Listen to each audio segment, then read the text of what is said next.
Commodity बाजार में भी काफ़ी एक्शन हो रहा है और आज के लिए रणनीति और फंडामेंटल ट्रिगर समझ लेते हैं। केडिया कमोडिटीज से अजय केडिया हमारे साथ जुड़ चुके हैं फोन लाइन पर। अजय, हाय मॉर्निंग और स्वागत है आपका बाजार सवेरे में।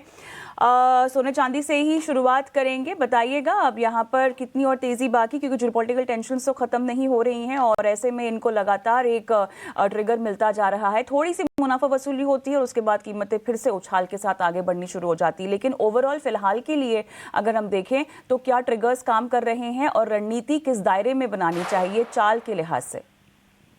Very good morning. ये साल काफी इंपॉर्टेंट रहा है। जिस ढंग से हमने देखा, खास करके चांदी की अगर बात करो तो 8 जनवरी को $73 के करीब चांदी ट्रेड कर रही थी और आज जिस ढंग से मार्केट ने नया हाई $94 दिखाया, डेट इज हार्डली, अगर मैं बात करूं 10-12 दिन के अंदर अंदर हमने 27% की तेजी देखी है।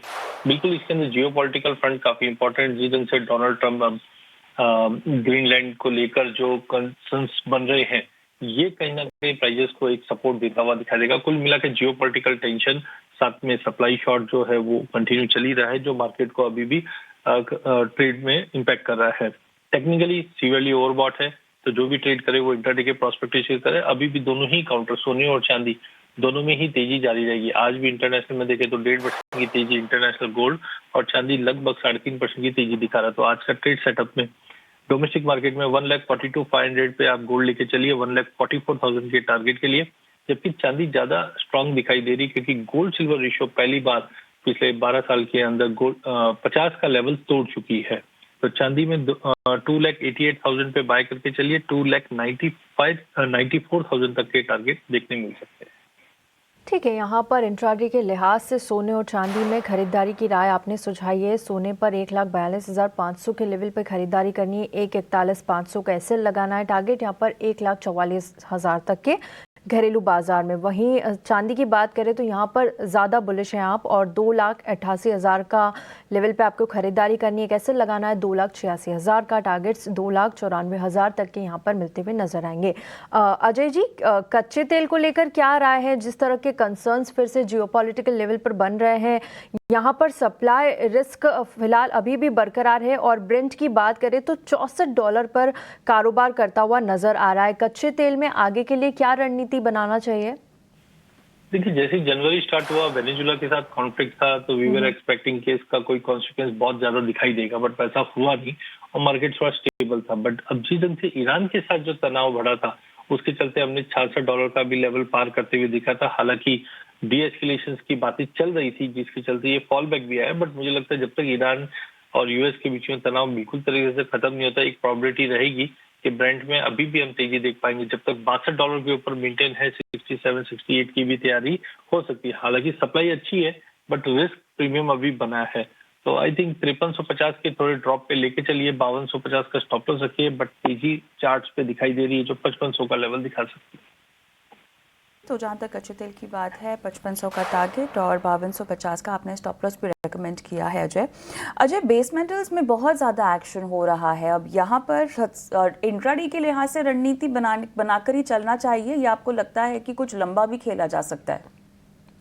नहीं, मुझे लगता है देखिए, फंडामेंटल बहुत मजबूत है ये साल के, क्योंकि जिस ढंग से एक स्ट्रक्चरल सप्लाई डेफिसिट जो बने हुए हैं, वो बेस मेटल को बहुत स्ट्रांग मूव देगा। इनफैक्ट अभी जो रिसेंटली हमने दिसंबर मंथ में जो बड़ी तेजी देखी थी, उसके बाद जनवरी के 10 दिन से हम देखते प्राइजेस कंसोलिडेट कर रहे हैं।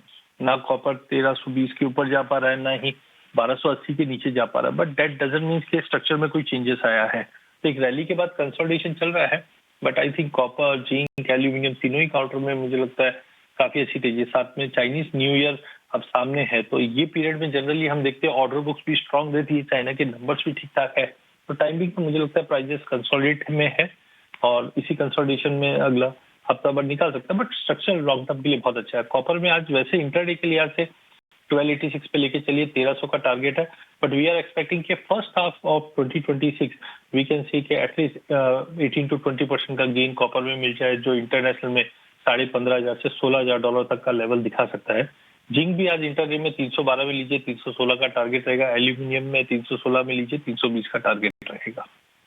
ठीक है, यहाँ पर बेस मेटल्स में कॉपर, जिंक और एल्यूमिनियम तीनों पर आपने बाय रिकमेंड किया है और कॉपर पर आप ज़्यादा बुलिश है। आप फर्स्ट हाफ में एक्सपेक्ट कर रहे हैं कि 12 से 18% तक के गेन्स यहाँ पर कॉपर में आते हुए नजर आएंगे। आज के लिए रणनीति 1286 के लेवल पे खरीदारी करिए, 1280 का एक स्टॉप लॉस लगाइए और 1300 तक के टारगेट यहाँ पर आपको कॉपर में मिलते हुए नजर आएंगे।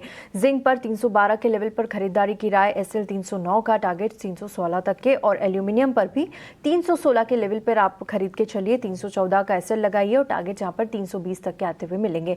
तो ये तो हो गई बेस मेटल्स की बात, लेकिन नेचुरल गैस को लेकर क्या रणनीति होना चाहिए अजय? क्योंकि देखिए नाइमेक्स पर हमने देखा 12% से ज़्यादा की तेज़ी यहाँ पे फ्यूचर्स में नज़र आ रही है। किस वजह से ये तेज़ी है और आगे कौन से लेवल्स अब एनजी में आते हुए नजर आएंगे? देखिए, नेचुरल गैस वैसे तो स्ट्रक्चर इसका वीकनेस में आ चुका है, बिकॉज सीजनलिटी में हम देखते हैं जनवरी के बाद से कहीं ना कहीं मौसम जैसे से चेंज होगा, ये मुझे लगता है वीकनेस के साथ ही रहेगा। बट हालांकि वेदर सिस्टम्स अभी जो दिखा रहे हैं वो ये हफ्ते के लिए थोड़े बहुत पॉजिटिव दिखा रहे हैं, जिसकी वजह से आज थोड़ा गैप अप ओपनिंग होता हुआ दिखाई देगा। मार्केट इसी तरीके से मूव करेगा, बट ओवरऑल स्ट्रक्चर जो दिखाई दे रहा है नेचुरल गैस में वीक ही है। तो आज शुक्रवार के सेशन में हमने गिरावट भी देखी प्राइजेस में। लगभग डोमेस्टिक मार्केट में जो हाई लगा था 315 का लेवल, वो गवाता हुआ दिखाई दिया और 280 के आसपास का बेस क्रिएट कर रहा है। तो टेम्पररी मुझे लगता है टेक्निकल ग्राउंड पे बाइंग करना चाहिए। 280 पे बाई कीजिए, 270 का स्टॉप लॉस लगाइए, 300 से 308 तक का वापस एक जंप मिल जाएगा। बट ये स्ट्रक्चर इसका अगला 2-3 महीने का वीकनेस रहेगा, क्योंकि सीजनलिटी में जो विंटर्स अभी ड्रॉप होने लग जाएंगे तो कहीं ना कहीं सप्लाई ठीक ठाक है ही इस बार, तो वापस दबाव हो जाएगा। बट टाइमिंग आज इंट्राडे में 300 के टारगेट के लिए लेके चलिए। गैस में यहाँ पर खरीदारी की रणनीति टारगेट 300 का आपने रेकमेंड किया हुआ है और स्टॉप लॉस 270 का। चलिए, धन्यवाद अजय, आपने समय दिया और रणनीति कमोडिटी बाजार के लिए आज बताई हमारे दर्शकों को। और इसी के साथ जो है बाजार सवेरे को भी हम यहीं समाप्त करते हैं, लेकिन एक छोटा सा ब्रेक लेंगे और ब्रेक के उस पास स्टॉक स्पेसिफिक एक्शन पर हम एक्सपर्ट को जोड़ेंगे और उनसे रणनीति लेंगे आपके लिए। बने रहें।